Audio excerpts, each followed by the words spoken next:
Good morning, everyone. Good morning. Let me begin by just asking a few questions. Are the carpenters in the house right now? Yes. Are the laborers in the house right now? And aren't we thankful that Nancy Pelosi, the Speaker of the House, is in the house right now? And we're thankful that she's leading the House of Representatives in such a mighty way. This is a momentous moment in the midst of challenging times, but House Democrats and President Biden are continuing to do the business of the people. President Biden and House Democrats are the party of jobs, not mobs. We are the party of progress, not Putin. House Democrats are the party of infrastructure, not insurrection. House Democrats and President Biden are the party that gets stuff done and is building a better America for the people. And there is no better example of that than the historic infrastructure agreement that we are here today to celebrate. That will mean so much to so many in this great borough of Brooklyn and all across the city of New York, and indeed throughout America. For decades in Washington, D.C., it seemed like there was Infrastructure Week every other week, and nothing ever got done. But under President Biden's leadership, under Speaker Pelosi's leadership, this historic infrastructure agreement is now the law of the land. There are bridges, roads, tunnels, airports, subways, buses, railroads, water and sewage systems, all in desperate need of repair in Brooklyn and throughout the region. The infrastructure agreement will provide the resources necessary, billions of dollars coming to New York City and New York State to invest in our infrastructure and make sure that we can continue to build a 21st century economy that works for everyday Americans. This infrastructure agreement means real jobs for real people, like the carpenters who are standing behind us and the laborers who are standing behind us. Real jobs for real people, and that is an amazing thing for New York City. It's now my honor to yield to Jerry Matthews, who's a member of the carpenters and will speak on behalf of the trades and organized labor. Jerry! Good afternoon, everyone. My name is Jerry Matthews. I've been a member of the New York City District Council of Carpenters for 32 years. We represent over 20,000 hardworking members who build and maintain New York City.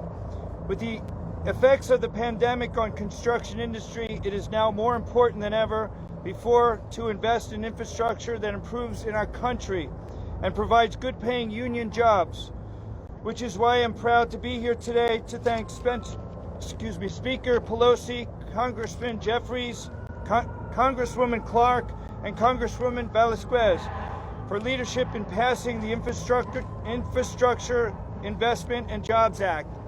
The Infrastructure Investment and Jobs Act will provide more than $26 billion in infrastructure projects like highways, public transit, bridges, and more.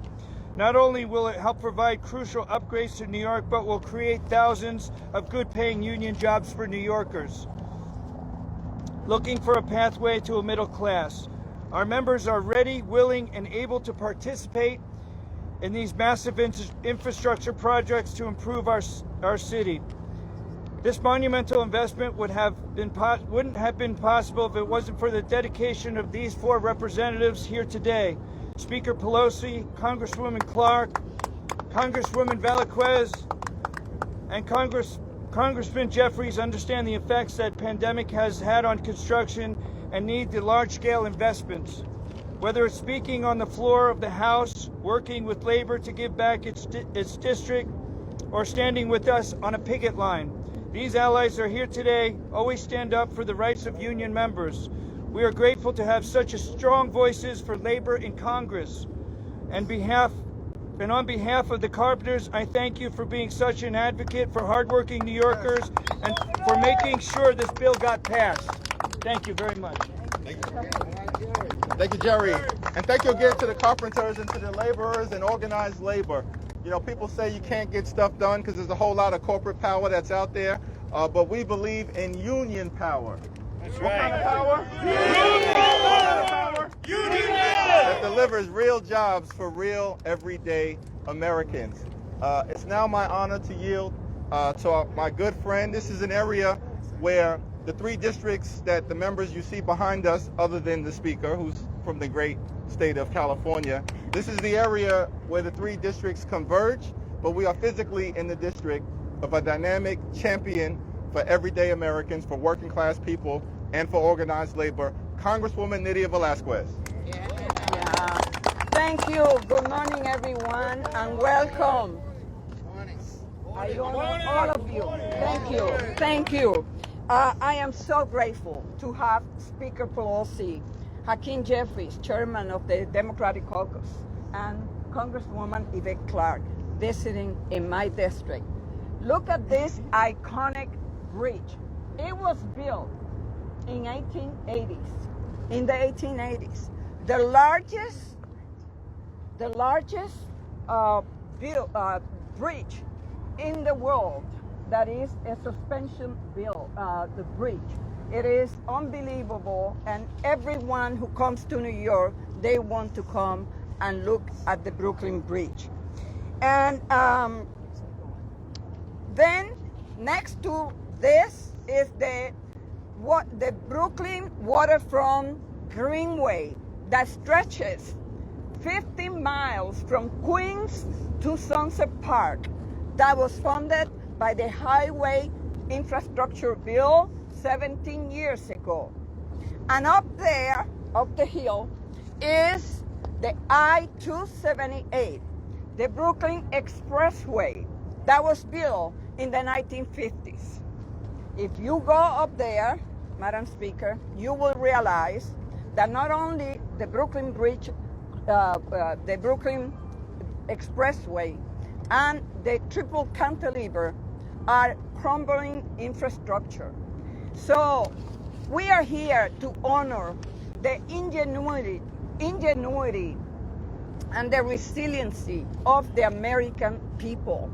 And today we are here to celebrate the infrastructure bill that we passed. As Chairman Jeffries said, it is going to provide thousands, if not millions of jobs for the American people. And it's going to address the existential threat of climate change. This is a legacy for working people today, but it is a legacy for future generations. We saw, and we were here, and we saw the problems that were created with Sandy, the Sandy storm. We recognized back then that climate change is here and is here to stay. And we must invest in the physical infrastructure and social infrastructure of our country. And that is exactly what we did when we passed the bipartisan bill.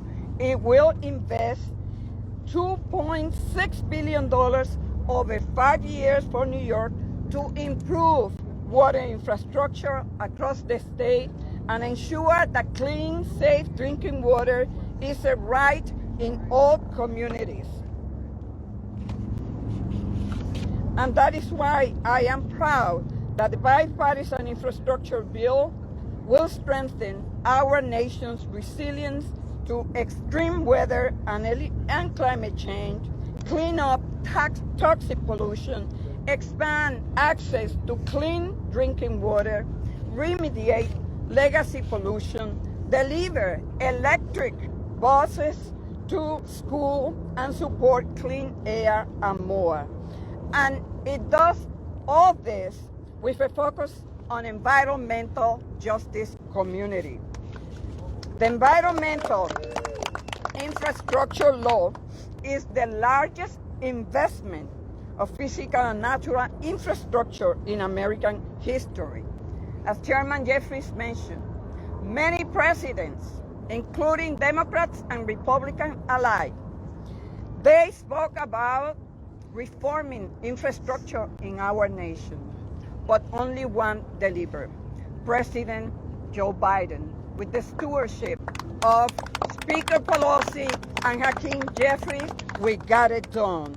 With this law and other environmental efforts under the Biden administration, like the American Rescue Plan, the economy is back on track. We are entering a new phase of the pandemic recovery, and many New Yorkers are beginning to take a sigh of relief. We have much more to do, and as you heard in the President's State of the Union address, we are not done legislating. Thank you so much, and let's celebrate this great moment for everyday American and for working families in this country. And now it's my honor to yield to the distinguished gentlelady representing the 9th Congressional District in Brooklyn, the Honorable Yvette Clarke.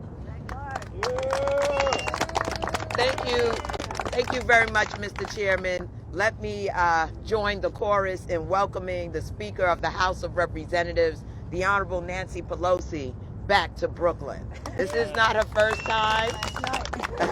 This is not her first time here, but this is a day that we celebrate the investments that we're making, the billions of dollars in Brooklyn's infrastructure. Let me acknowledge the chairman of our Democratic caucus, as well as the chairwoman of the Small Business Committee, who did a yeoman's job, continue to do that work in delivering for small businesses across this city and across this nation. Let me acknowledge the folks who put every Brooklyn together. That is our carpenters and our laborers and the work that they do.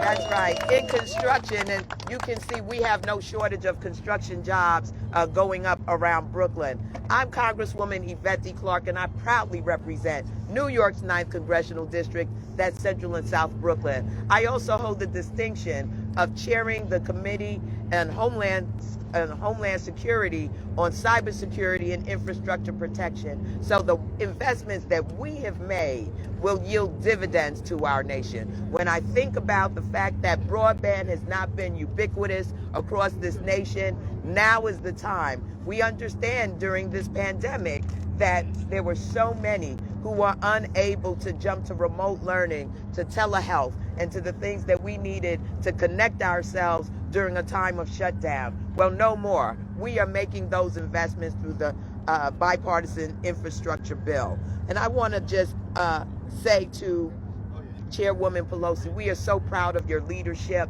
This is not an easy job. As you all can see in Washington, D.C., we've had to deal with insurrection and we've had to deal with dereliction of duty, particularly in the Senate. But we have not been deterred. We continue to press forward for the people of our city. And only months ago, the House passed the Infrastructure Investment and Jobs Act with unprecedented commitment to rebuild our communities and help all Americans. These changes, new, transformative resources will be brought into Brooklyn, where working class communities of color, immigrant families have long been subjected to marginalization and neglect and cannot be understated or underappreciated. I don't need to remind you of the litany of challenges that Brooklynites have faced this past year. Economic instability, healthcare crisis, and the pandemic only scratches the surface of the struggles of some of our neighbors. While much necessary work remains ahead on our horizons, I am proud to say a page has turned in our ceaseless pursuit of progress. From the climate resilient infrastructure projects that are now possible through the funding to the rejuvenated bridges, roads, and tunnels that fundamentally revitalize communities, and as I said, broadband. I'm so excited about that. Jobs that will be created to materialize these projects. This legislation will truly usher in a new 21st century era that will have generational impact for all Americans. I've often said that progress cannot be a want, but a need. Today, progress is not a want or a need. Progress is here, and I am blessed to have played my small role in delivering on it. Thank you for listening, and thank you for sharing love for this community and the people who call it home. You know, our speaker is here. She's from San Francisco, so right now this weather is really knocking her around, but she's a strong, resilient woman. She makes things happen. It's my great honor and pleasure at this time to bring to the podium our speaker, the Speaker of the United States House of Representatives, Nancy Pelosi.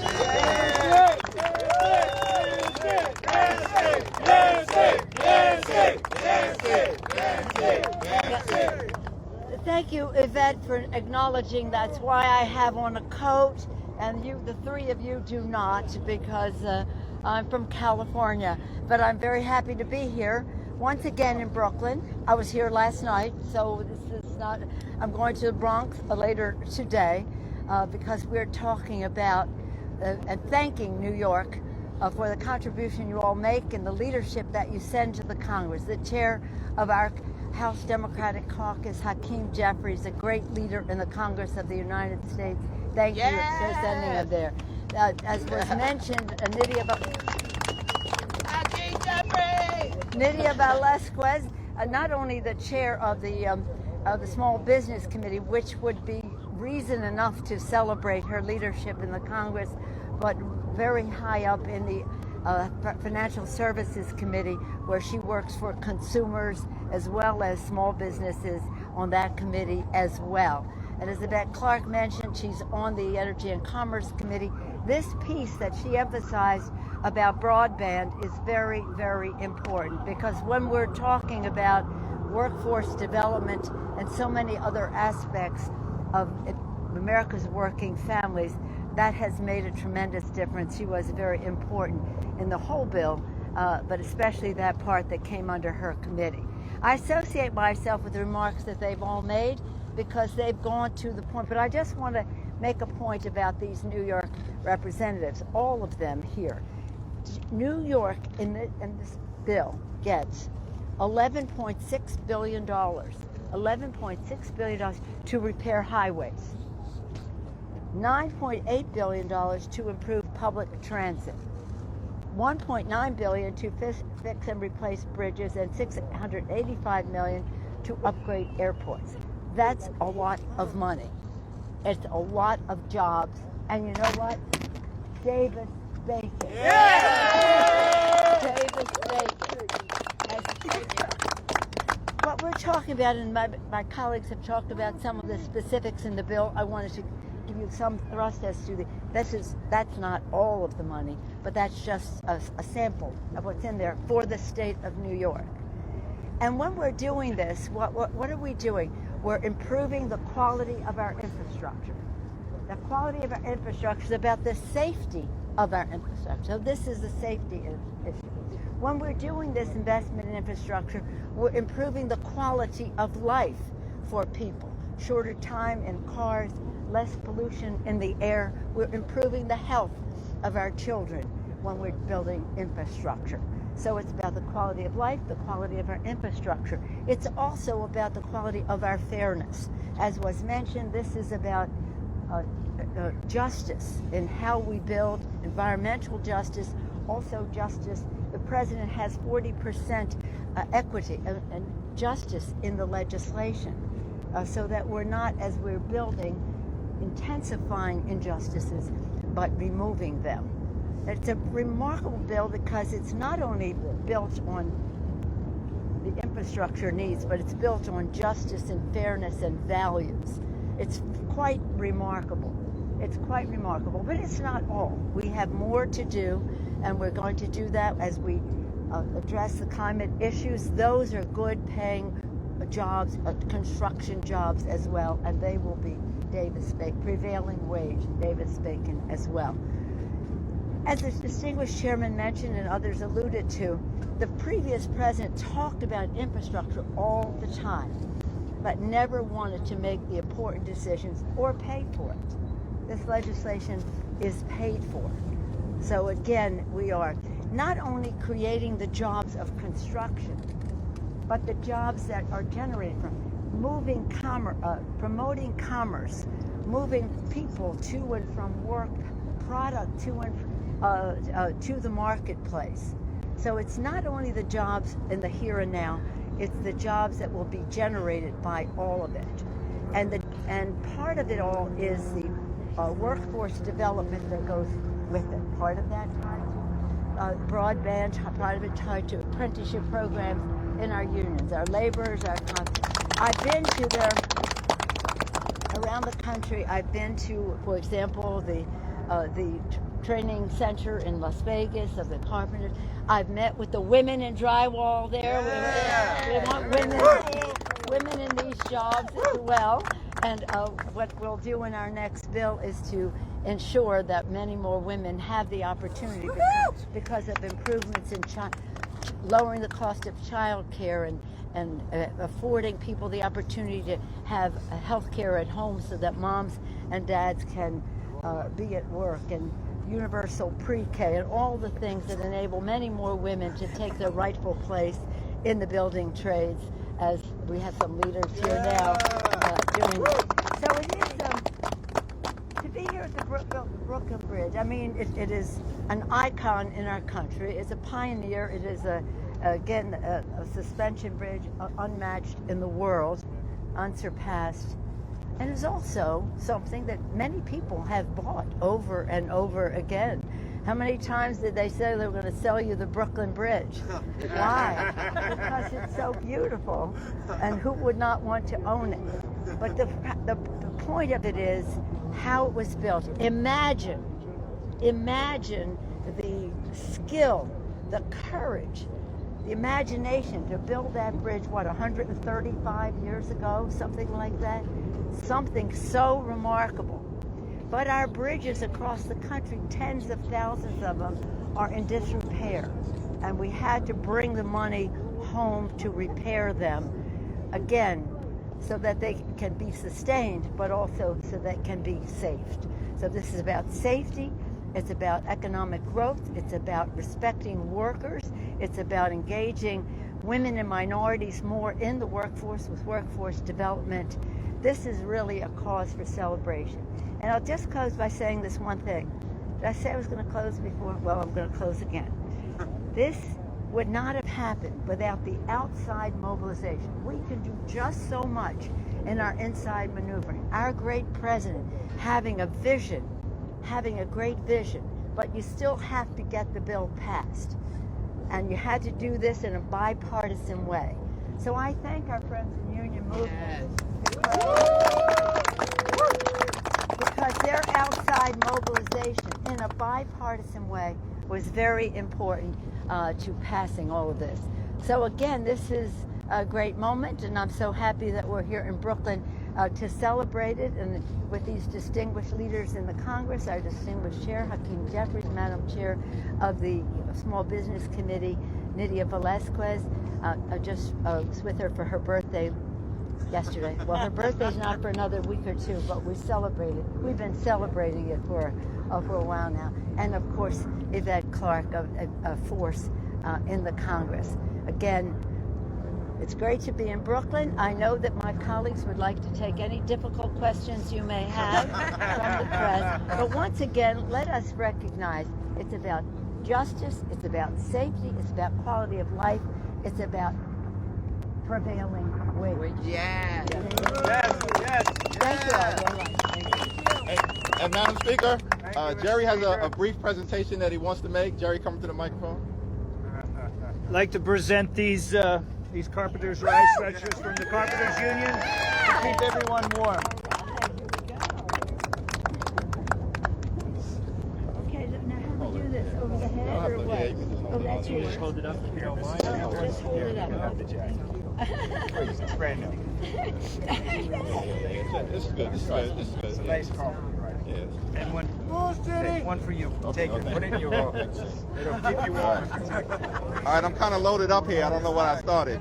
But before we go to questions, and we'll take a few questions on topic, I just want to get a little crowd participation going right now. We are celebrating the infrastructure agreement When I say infrastructure, you say jobs. Infrastructure. Jobs. Infrastructure. Jobs. Infrastructure. Jobs. When I say infrastructure, you say jobs. Infrastructure. Jobs. Infrastructure. Jobs. That is what this is all about.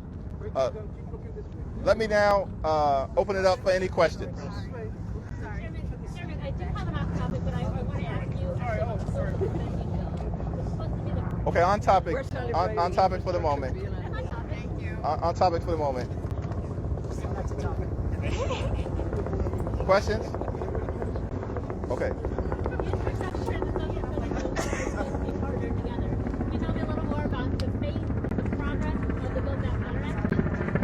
Well, I'm going to yield to our speaker, but it's important to note President Biden has accomplished a lot in a difficult period of time and in a short period of time.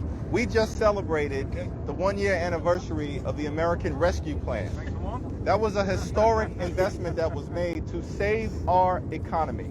It wouldn't have happened without leadership from Speaker Pelosi and President Biden. And at that moment, when that American Rescue Plan was passed, less than 2 million Americans were fully vaccinated. Today, more than 250 million Americans are fully vaccinated. Over the last 13 months, 7.4 million good-paying jobs have been created. Fastest rate of economic growth in 40 years. Unemployment down to 3.8%. And all of that investment was done, and the deficit was reduced by more than $350 billion. Democrats get stuff done. And those are just the highlights. And then we move to the Infrastructure Investment and Jobs Act, which we're celebrating here today, which is going to deliver millions and millions of good-paying jobs. So as the speaker indicated, yes, there is still work to be done. Because yes, we want to make sure we are there for everyday Americans, for organized labor, so that they can experience the American dream. But a lot has already happened. And that's thanks to the leadership of President Biden and Speaker Pelosi. Thank you. Thank you. And don't lose sight that poverty in our country was reduced by almost half. For the children. For the children. Why is President Zelensky speaking before Congress? What do you expect to hear from him? And should the U.S. do more to help Ukraine? Let me, I'll come back to that. As you are indicating this morning, Chuck Schumer and I sent out a letter to the members to say that on Wednesday morning we will have an address by President Zelensky to the full Congress, House and Senate. He won't be there, but he will video into us, and he will tell us what else he probably would like us. I have some indication of this. He asked me for this meeting when I spoke to him the end of last week, and this is what we'll be having. We're thrilled. It's such a privilege to have this leader of this country, where these people are fighting for their democracy and our democracy. They're fighting for democracy writ large, because the assaults that the beast Putin has been foisting on those people, the acts of bombing maternity wards outside the circle of civilized human behavior. So we'll see what he has to say. But in this bill we passed and the president will sign tomorrow, and the omnibus bill, bipartisan bill, with over $13 billion in our next installment of assistance to Ukraine, which will be about humanitarian assistance, about military and defense assistance, and about economic assistance. We'll have to do more in terms of meeting the needs of some of the 2.7 million refugees now. 2.7 million. It's a number that is almost incomprehensible and not finished yet, sad to say. So it's going to be, remember, I don't know if you've seen your phones yet, but we just sent out that letter extending that opportunity for us. It will be a privilege for us to hear from this champion of democracy. I just want to go back for a moment to the question. When we did the infrastructure bill, and it's a very important piece of legislation, President Biden said, I want to do everything we can in a bipartisan way, but I cannot confine my vision for America to what we can just do in that bill. And that's why we have to get some more done in a form of a reconciliation bill, which just requires 51 votes in the Congress. And how does that all come together here? As Congresswoman Velasquez said, this is about saving our planet. You had Sandy, there's so many natural disasters. We have fires in California, hurricanes again in the south, but that have reached here. We have to build the infrastructure, deal with the climate issue, and those are important construction jobs for us, important union jobs for us. And as we do things that relate to electric cars and different ways that we shape our highways in preparation for that, it's all kinds of union jobs involved in that as well. But we do have to do more. We always talk about helping people survive very well. Survival, because of COVID and the rest, all the more important. But we want more than survival. We want success for people. And so these next stages of legislation, if we don't get the whole thing, we'll make a big advance in taking people, ensuring their survival, a pathway to their success. But in order for that to happen, certain things have to be transformative, and are the issues about lowering health care costs, making health care more of child care costs, making health care more affordable, having home health care, and unionized, by the way, as well. So there's so much more that needs to be done to meet the needs, the kitchen table needs of America's working families. Kitchen table needs are exactly what keep people up at night. How are they going to pay the bill, the rent, the food, the schools, just so much. So we're very excited about it because this is our purpose. This is why we are there, for America's working families. And we don't work very hard to get a job done unless it is advancing. As I say, we wouldn't think of doing an infrastructure bill unless there was Davis-Bacon, unless there was environmental justice, unless there was fairness in it. So again, we thank our outside mobilizers who, weighing in the public domain, in the congressional arena, made all of this possible as well. So this will continue to unfold. Madam Speaker, Last question. can you talk about, there was supposed to be $15 billion that the White House requested in the omnibus last week on coronavirus testing, the administration's ability to continue to respond to the viruses. Can you talk about what the next steps are for getting that funding? Are you going to try and come back at that quickly? Will the number be lowered? How can you resolve the issues that were raised in paying for that? Well, let me just say thank you for that question. Our colleagues, all of us, have worked very hard on the COVID. As Mr. Chairman has said, hundreds of millions of vaccines in people's arms, money in people's pockets. We talked about childhood poverty. Again, children back in school, workers back to work safely. But everybody has not been touched in a positive way. People are, I just heard from the weekend, 3 of our colleagues have, and President Obama. So there's a fear that some people have about going back to work if they have a small child who's not old enough for a vaccine yet, or a senior who has a pre-existing condition in their home, or themselves.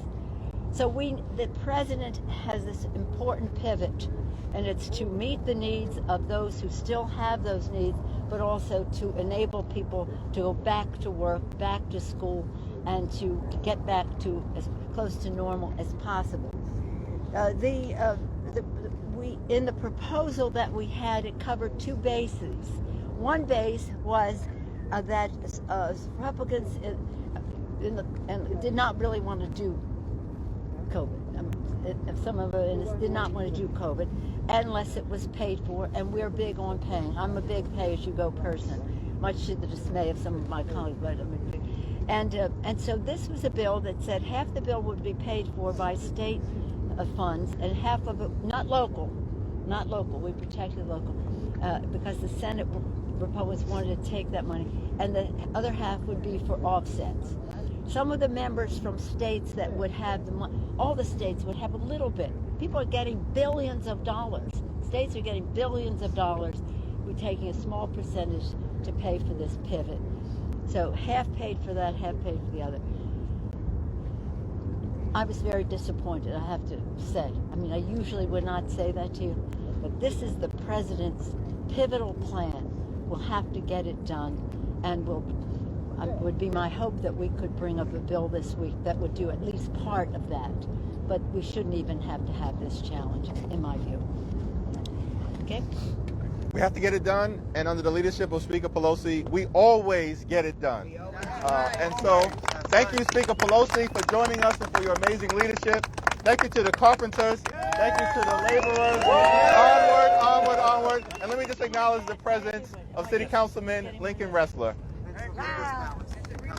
And Serena Powers. All right. And the Chair of the Transportation Committee. Yeah. Thank you, everyone. Thank you.